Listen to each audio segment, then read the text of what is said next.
Okay, we'll start. Okay. So I think you all have met our panel of experts already, and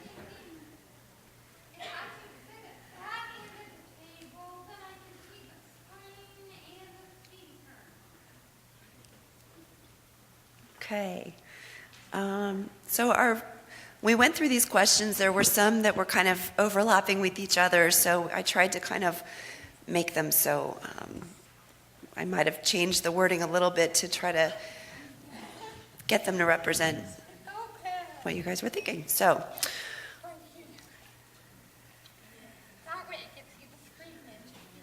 oh, that's good. Okay. So, guys, the first question is, what are your thoughts on full body MRI scans? Should they be done, and how often? Who would like to take that one right out of the gate? Michael and I love arguing about this. So the question was, in case you didn't hear, what about whole body MRI scans? I think what we both agree on that this is an area of active investigation where we're really learning what are the good points and maybe the limitations of doing whole body MRI scan. So I do think we need more data to know whether it's the right thing for which patients. I do believe that there's a lot of potential use there with a lot of upside, and I think the only thing that we need to do is to better characterize how it's going to help us and then really confirm that with clinical studies. But I'm a big fan, I'll say. I have a little bit more reservation at the moment. I think if the question has to do with screening and you don't know whether you have tumors or not, I think with any screening tool you need to prove that it's going to make an impact and not necessarily need to unnecessary additional tests, etc. And I think one of the things that has held me back so far from recommending that this be a sort of clinically standard tool is that we don't necessarily have adequate treatments for what we're finding. And so you do a screening MRI in a child with NF1 and maybe you find 30 plexiform neurofibromas. All right, so it may be useful for some families to know, other families that may cause a great deal of anxiety, and as of yet I don't have an effective treatment.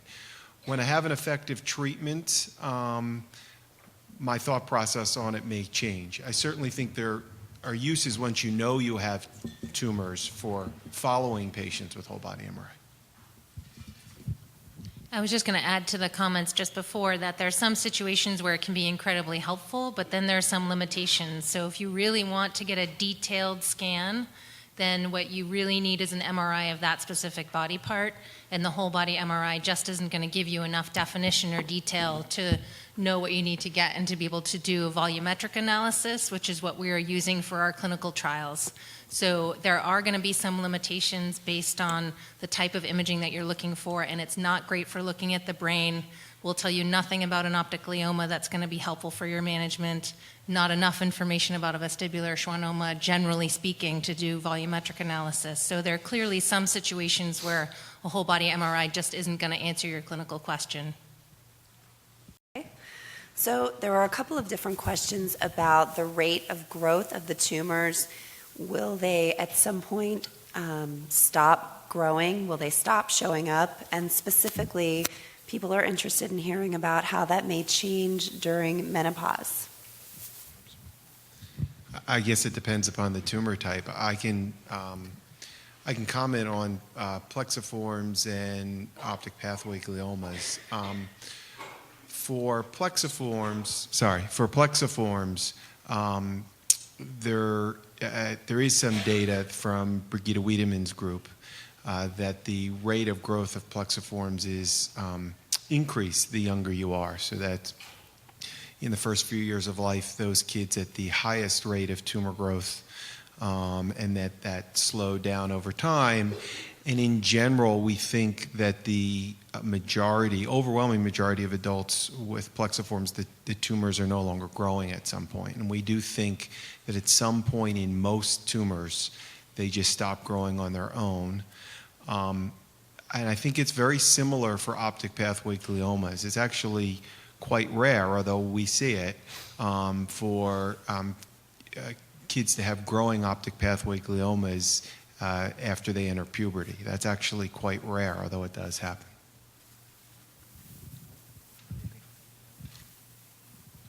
Okay, next.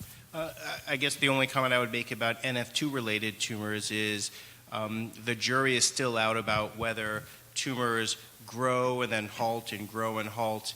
My own personal feeling is that's probably not true, that once they start to grow, they continue to grow, but it's also very clear that some tumors can remain static for a long time. And my only overall comment would be routine imaging as directed by a physician is probably the right thing to determine this. It's not something that we rely on to just say we think it's going to stop. You know, it's something you really just have to follow for each individual patient. I just want to add one thing. Someone was asking me a question earlier about clinical trials for plexiform neurofibromas, low-grade gliomas. And one of the reasons why we have such strict eligibility criteria is that many of these drugs actually work only when the cells are growing and multiplying. So if the tumor is not changing at all, that is a reason to not start treatment. So you don't want to expose someone to all the side effects if the cells aren't dividing and growing, because none of the medications that we're using are going to work. So that's why we do the imaging with some frequency to monitor and to see whether or not the plexiform neurofibroma, for example, is growing and changing, and that's a situation where you might potentially consider a treatment. You don't want to expose somebody to all the side effects of an experimental drug without having a good reason. Okay, next question. If a family has a neuropsychological evaluation coming up for their child, what can they do to be fully prepared for that assessment? I guess that's for me. That's a really good question, actually, and pretty straightforward. I think, you know, when we have people come in, we do some pre-screening, so we get some information about you and your child. But what we really want to know is what you're concerned about. So kind of documenting that, even if you bring some notes in, having good examples of the things that you're concerned about is very helpful to us. We also like to get rating forms. Usually if you see somebody, they'll give you some forms to get from the teachers and from you. So it helps us sample out what the behaviors look like, what the problems look like in different environments. And that's very helpful. And, you know, I'll also ask people, what is it that you're hoping to get from this? And then we can really guide our intervention and our assessment and our intervention planning around your specific needs. So, and I think a lot of times bringing examples, whether it's work samples, anything that you have, or things that you've written down and characterized over time. Sometimes we recommend keeping little journals, especially if it's maybe a behavioral problem that you're concerned about, so we can help you identify what the triggers are, what's involved with the behavior, so we can really help you out. So the more information you can give us and examples is very good. I think just in terms of the day itself, different clinics operate differently. We do a full day evaluation, so this is not a 15-minute or 30-minute appointment. So if somebody hasn't told you that, I've definitely had families show up and not understand that it's for the whole day. But we usually do an entire day of testing with young children to really get a sense of the broad range of skill sets that are important to learning and daily functioning. And then usually we'll follow up in several weeks with results and with a report. So you can expect that from most places that you'd go. I was just going to add, Dr. Walsh, because I think maybe it wasn't clear too, bring all the copies of any school-based testing that you've had, any educational plans, 504 plans, IEPs, any additional assessments that have been done by the school, including PT, OT, speech assessments. Bring those all with you, because if some of them have been done within a close amount of time from the neuropsychological testing, they may not need to be repeated as well. So, and it's always helpful to bring all that information so the neuropsychologist can, or psychologist can use that information to better provide feedback to the school. Yeah, a good example of that is schools will often do IQ testing and academic achievement testing, which we would also potentially do within the context of our evaluation. But if that's been recent, we can utilize that data that's already been collected from the school, unless you have some concern about the validity of that data. Thank you. So this next question may be one that the patient advocates on the panel could comment on. People are interested in hearing your ideas about the public awareness of NF1 and NF2. Is it rising in your opinion, and where do you see that headed? What can we do to increase awareness even more? Please repeat the question one more time. And I may go ahead and answer this. Is public awareness increasing? Yes, in a great way. The first, and I was diagnosed 31 years ago, every dentist, every family practice doctor, any doctor I went to see, other than my neurosurgeon, I had to explain what NF2 was. They had no idea. Now most of them know, or if they don't know, they know where to go look. So the second time I go to see them, they're reasonably intelligent and understanding about it. It's improved a lot. Also, we're our own advocates. If someone doesn't know, tell them what you know. Tell them where they can get information. Give them CTS website. We have to be leaders by example. But as I said earlier today, CTF has put NF on the map, and it really has. Something we can all be grateful for. And I agree, and I think it's up to us as parents and involved in CTF and the NF community to raise awareness. Whatever it be, one key way is May is coming up. Contact your mayor's office and see if your mayor will sign a proclamation declaring May NF Awareness Month in your local city and make it a media event.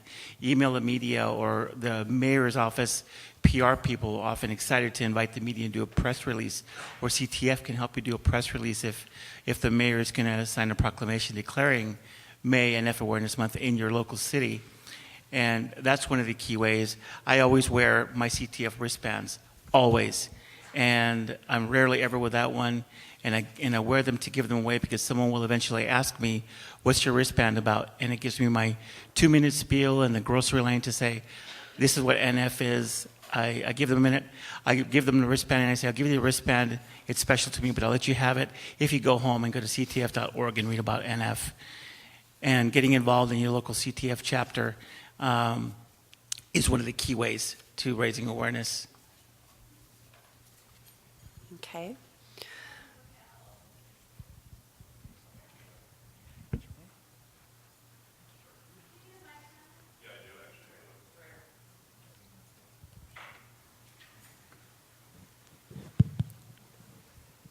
Hi, thank you, Trace Ann. Trace Ann asked me to say something. For those who don't know me, I'm Simon Vukel. I'm the Communications VP for the Foundation, so all the marketing and public relations for the Foundation. So just to follow up on what Mickey and Conrad said, in the next couple of weeks, just please visit the website and visit our social media links, which you've been seeing up on the screen as well, ctf.org/NF awareness.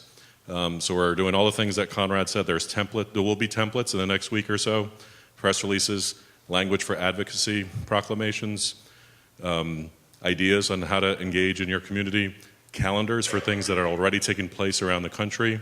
We're doing something called a Shine a Light on NF campaign as well, trying to get landmarks lit across the country.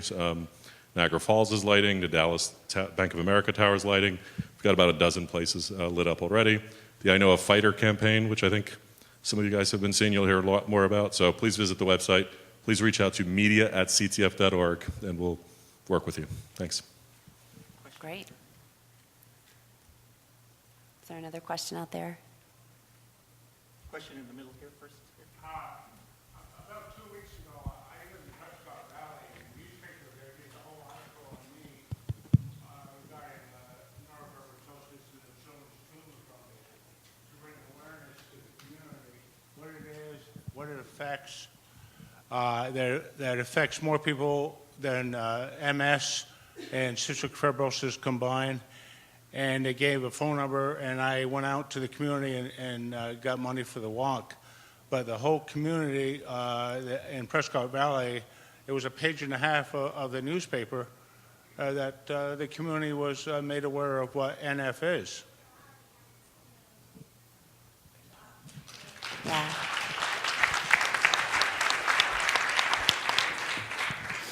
Okay, I have two questions. The first question is probably the easiest one. Can a patient have NF1 and NF2?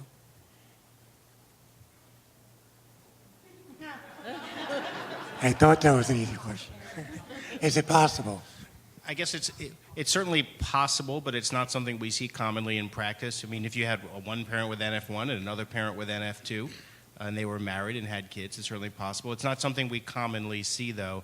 There's often a misconception based on some of the overlapping features of these conditions, and sometimes people say, well, I know I have NF2, but since I have so many calf lay spots, I must have NF1 as well, and that's usually a misunderstanding and can be resolved with an experienced clinician.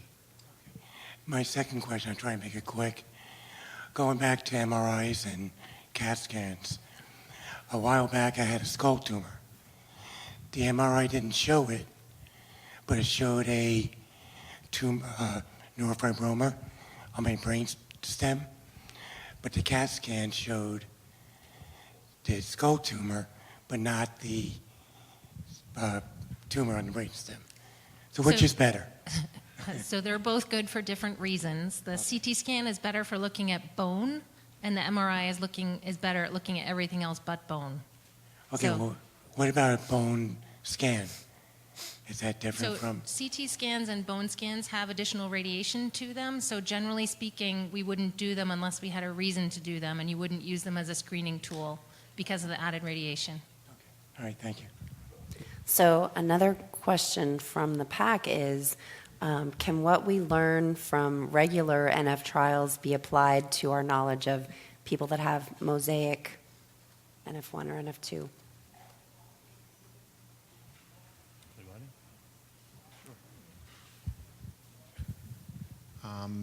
I think the answer is likely yes. It depends upon the manifestation, but I think we have no reason to believe that if patients, that if we find a drug that works for plexiform neurofibromas in patients with germline NF1, that it won't work for patients with mosaic NF1. I think it's going to depend upon the manifestation. Do I know that for sure? No, but we have no reason to think it would be any different. And this is not exactly the question, but we know that individuals get these same tumors even if they don't have NF. So a patient can get a neurofibroma. A patient without NF can get a neurofibroma, a meningioma, a schwannoma. And we do think that there is very strong overlap in the underlying biology. And therefore, we do think that any treatments we find within the NF community will be more broadly applicable to other people. And that's really also very important. Okay, the next question is, are any of the new developments in cancer treatments applicable to NF? I think you gathered from the talk by Dr. Fisher earlier that many of the treatments that we're using now in NF1 and NF2 often come in from the fields of oncology. So some of these drugs have been tested in other tumor types before they come to the NF field. So absolutely, things are coming directly and back and forth.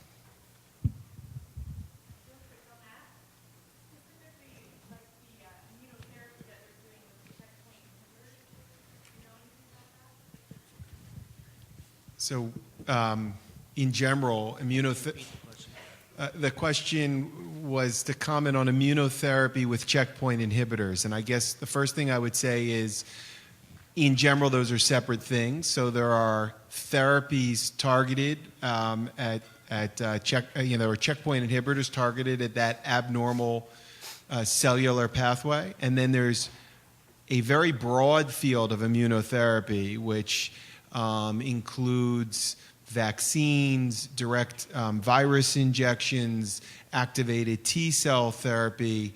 And I guess there's been a lot of media about this because I got pulled aside and asked about immunotherapy as well earlier.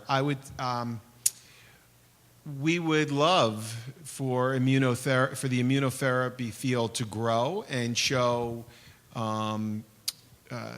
strong, convincing results and be able to find a way to adapt it to NF tumors. I think I made a comment earlier to someone, what you don't usually see in all these wonderful press releases about the greatest new anti-cancer treatment is a discussion of the toxicity, including toxic deaths, people who have died from the therapy. And so right now, most of these approaches, if you see on the television reports, are for patients who have really aggressive cancers with no other option.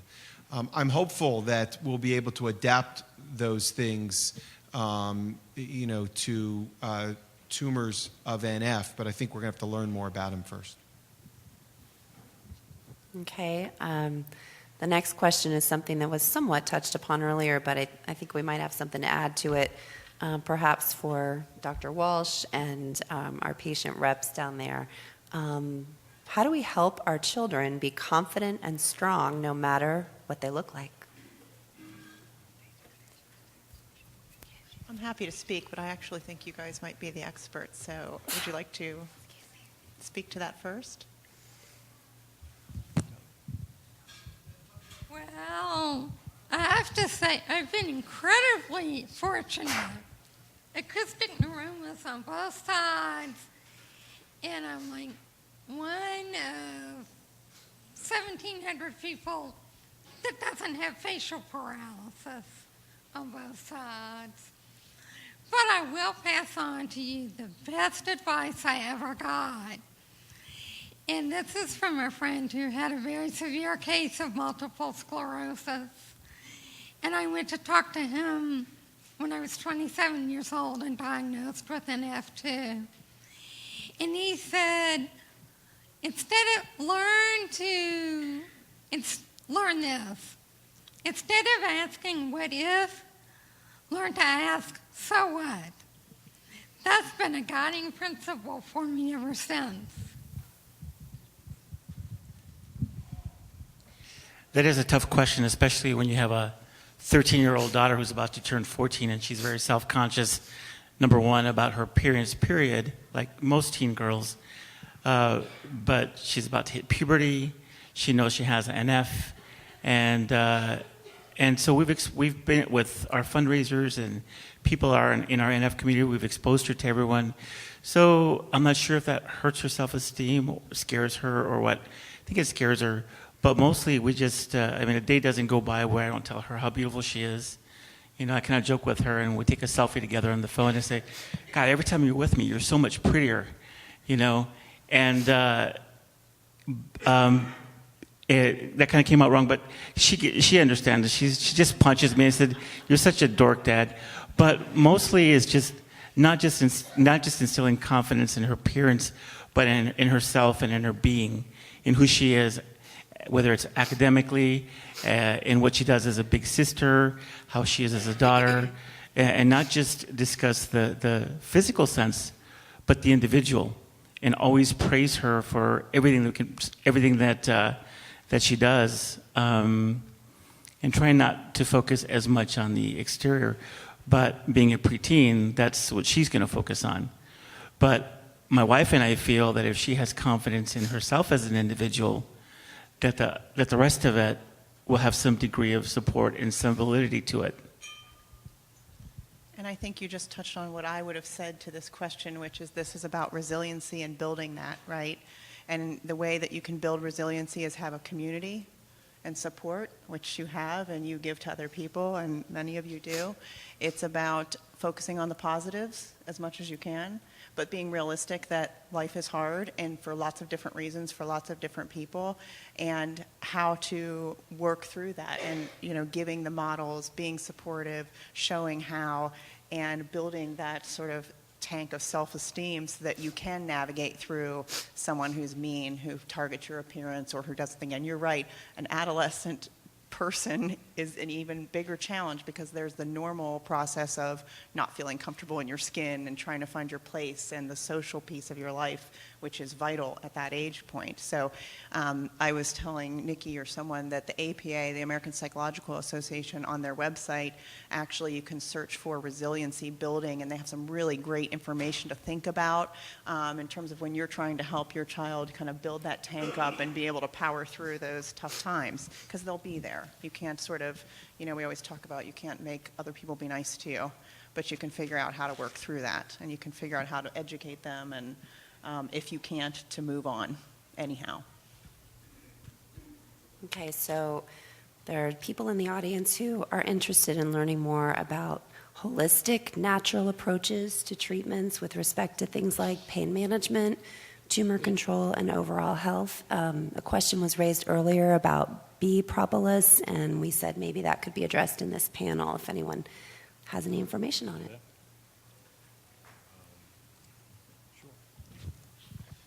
It's a great question.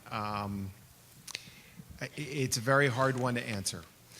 And so I will tell you what I tell my patients when they ask me about alternative therapies, not just my patients who have NF, but my patients who have cancer. And it's the first and foremost, if we knew of any non-FDA approved sort of alternative complementary medicine that absolutely worked, we would prescribe it for sure. It doesn't mean that there's not stuff out there that works, okay? There may very well be stuff out there that works. But in medicine, the reason we're doing clinical trials is we want to prove that it works. We don't want a one-off anecdote, I took this and my tumor stopped growing, when we know the natural history of some of the tumors, like plexiforms, is that they will stop growing. And so I just think it's, I think there may be stuff out there. What I would recommend is that when you go looking for things, is just look critically and really try and find out, has any research been done in this particular alternative therapy? And what is that research? Is it more than just someone saying, I took it and I got better? I think you just have to be as critical about that as you are about what we up here might be recommending for you or your children. I was just going to add that the supplements may vary quite a bit in their potency depending on which companies that they're made from, so there's a lot of variability. So that's one thing to keep in mind. And always remember to tell your treating provider, your doctor, what you're taking. Some people don't see supplements as being real medicines, and they can have real effects as well. They can affect your blood in terms of blood clotting and other things. So when you're providing a list of the medications that you're taking, please provide a list of everything that you're taking so that they're aware. I just want to add a couple more comments that Nikki made me think of. The first is the supplements do not have to be proven to be effective or safe. All right, so they're not bound by those regulations. Okay, so they can, almost say anything they want, and they haven't had to prove that their drugs work or are safe.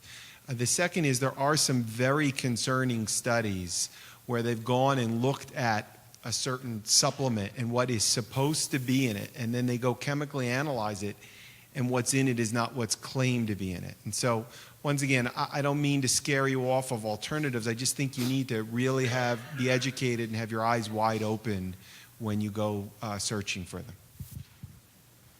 Okay, so the next question is, are intercostal nerves coated with tumors in people with NF1 and or Schwannomatosis? Are they coated? Say it again. Are intercostal nerves coated with tumors in people with NF1 and or Schwannomatosis? They can be. So intercostal nerves, for those who don't know, are the nerves between the ribs, okay?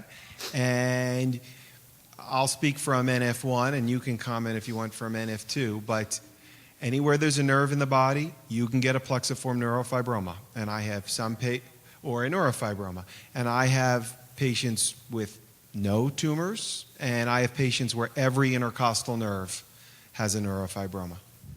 And most of the time, the intercostal ones, if they don't sort of grow inward, don't have a lot of symptoms, but sometimes they can have pain associated with them like any other neurofibroma. I'd love to know why the question was asked. The only comment I would make is probably, we'll see what others think, more common in NF1 than in NF2 or schwannomatosis to see the intercostal nerves affected. But otherwise, I would agree it's a little bit more uncommon in NF2 and schwannomatosis. Is there an age that if a plexiform hasn't shown up, like my daughter's 7, so if it hasn't shown up already, is she less likely to have one? Because I'm wondering, I guess. So once upon a time, we thought, and I was certainly taught when I started training, that all plexiform neurofibromas were congenital. You were born with them, and I'm not sure I believe that, but I do believe that the majority are congenital. It's a hard thing to prove unless we start doing whole body MRIs in every patient as soon as they're born, and then track them. But to me, that's a clinical trial, so to speak. That's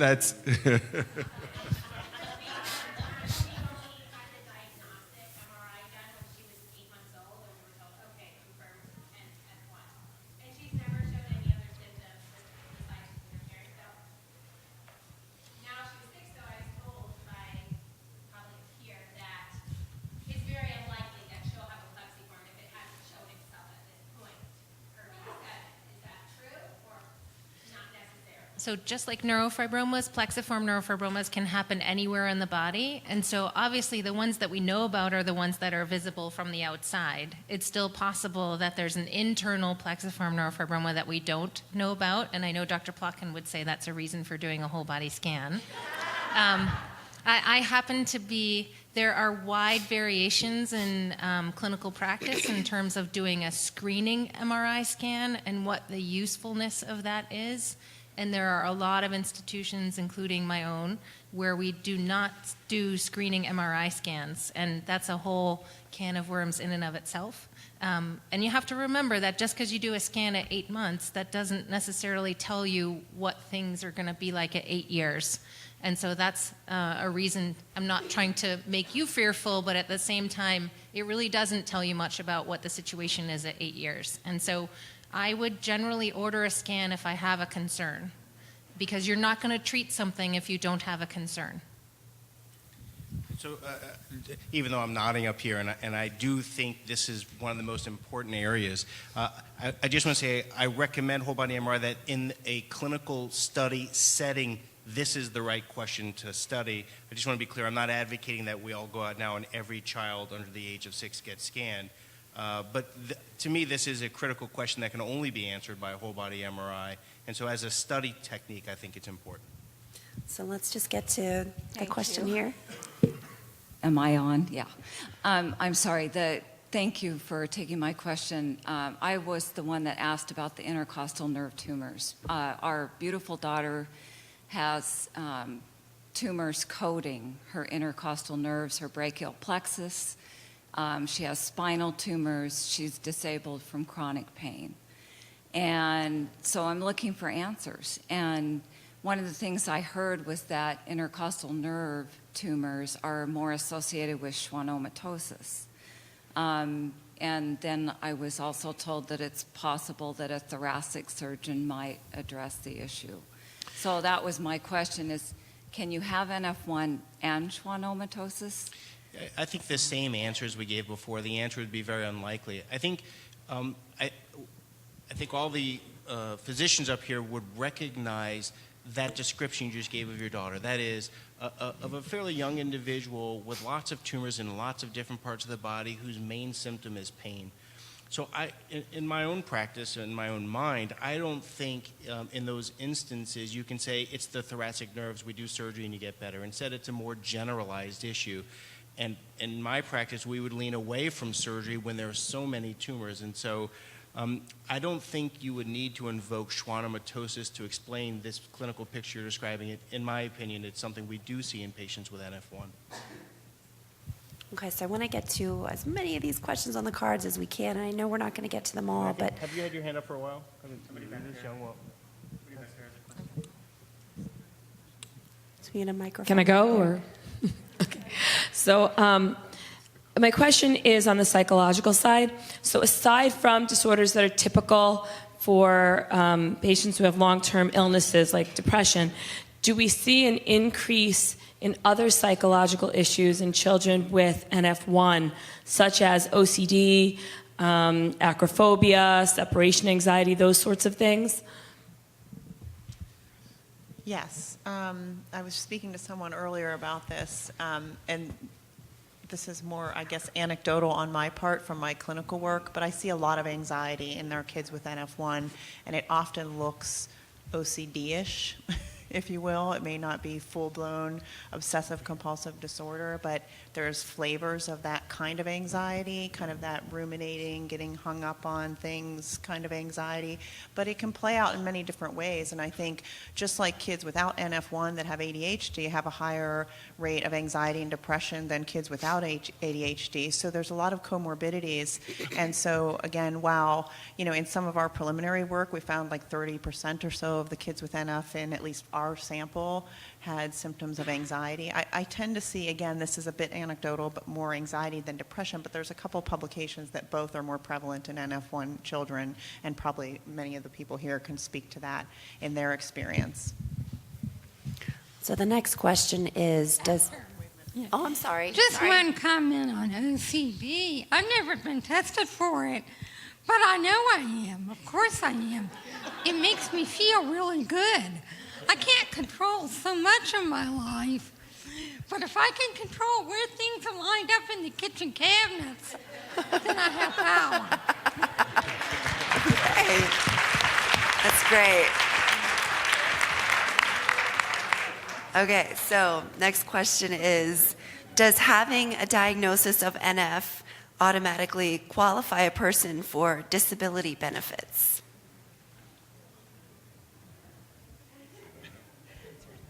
No. Not if you're doing great.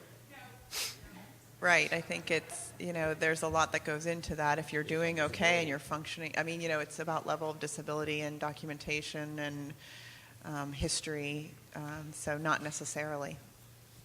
Okay. What is the relevance of the polio immunotherapy at Duke to NF1 and NF2? The research being done in that area? Yeah, we touched on this a little bit.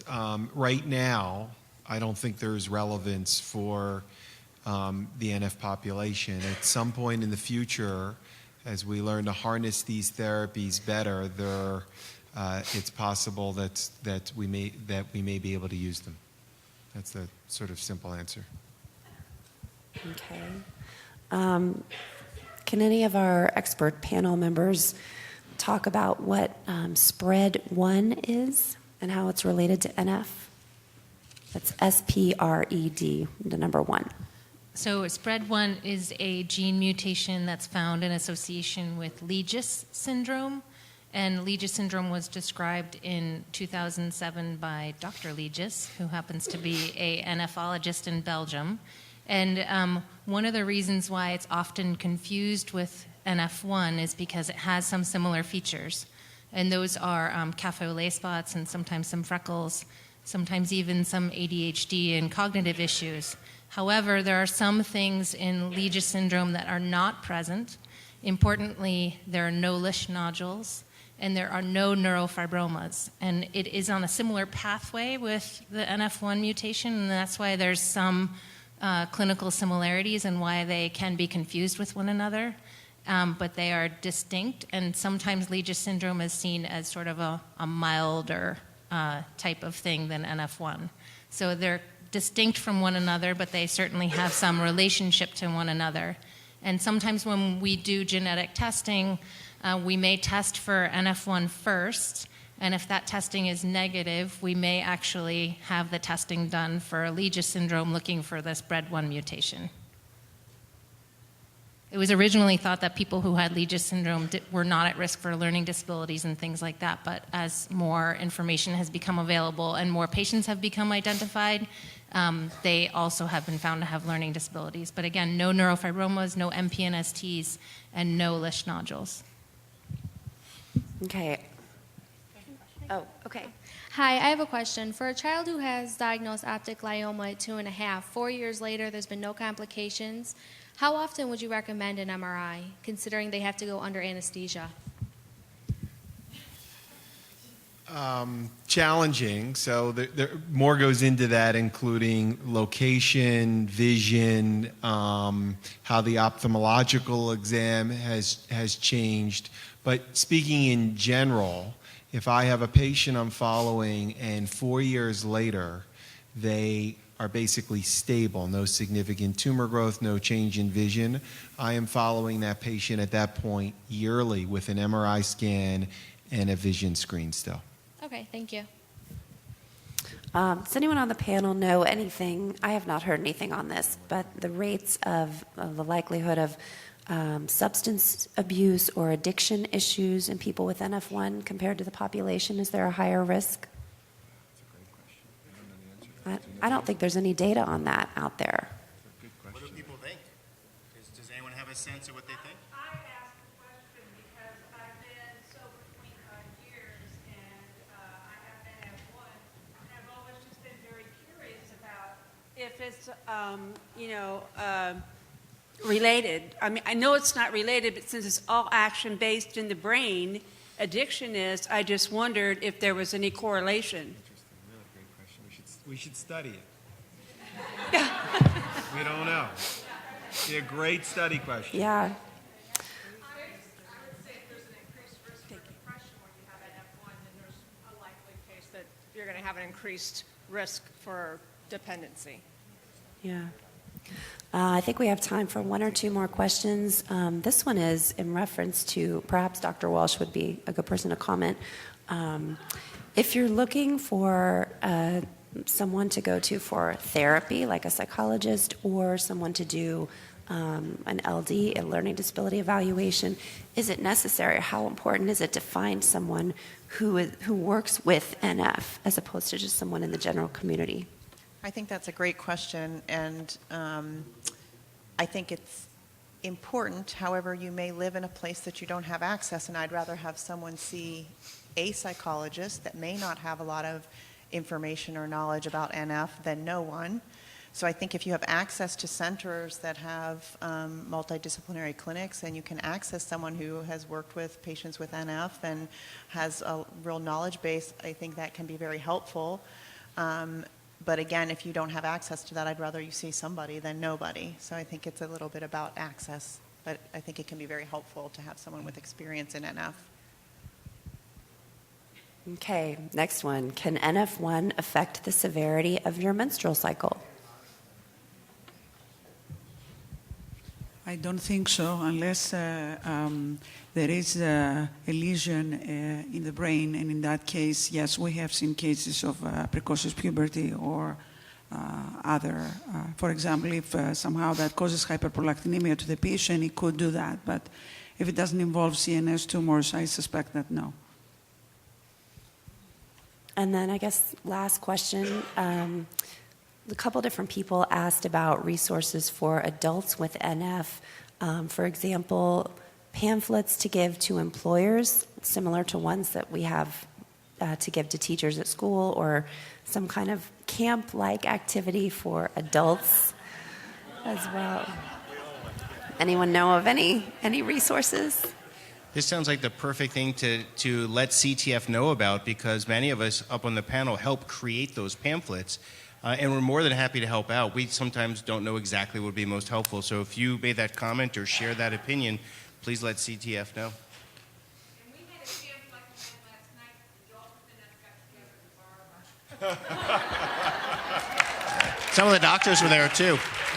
And that may lead to increased risk of substance abuse in NF.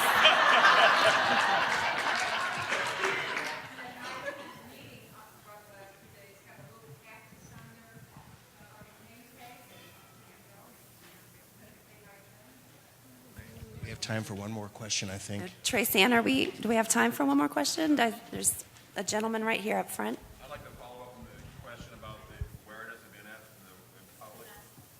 Okay. I want to know how we know that the public is more aware. We talk about drugs and the procedural we test.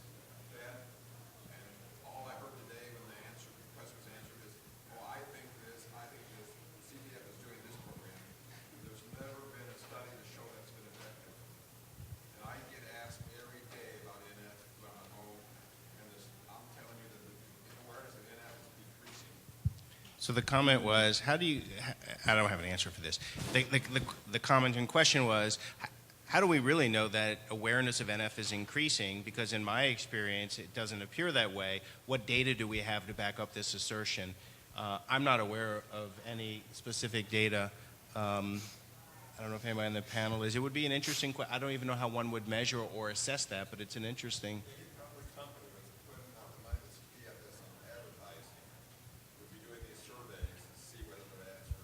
We should ask Simon in the back there. He's your man. We'll call him up and get him nervous. Maybe we'll address it afterwards. I think it's really interesting. Yeah. Yeah. I think, is it okay to transition? Are we transition now, or is there one more burning question? I just wanted to I think there's one. Oh, sorry. I think there's one last burning question. Me? Go ahead. Yes. I'm old now, but when do they ever quit growing? I don't have too much room left for anymore to grow. Is there a time when they'll just quit growing on me? The cutaneous tumors, the skin ones, you mean, right? Yeah, I don't think they ever stop, is my sense. I think we're still struggling to get the best way to count these tumors in an automated fashion. That's an area of interest for all the researchers and physicians. But my sense from listening to my patients is that there's never a time where things just stop. There's only a time where you stop counting, I think. So I'm going to let Scott transition to the next talk because I don't remember what it is. I'll see you guys later.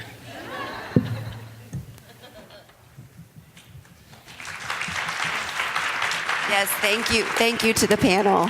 Thank you so much.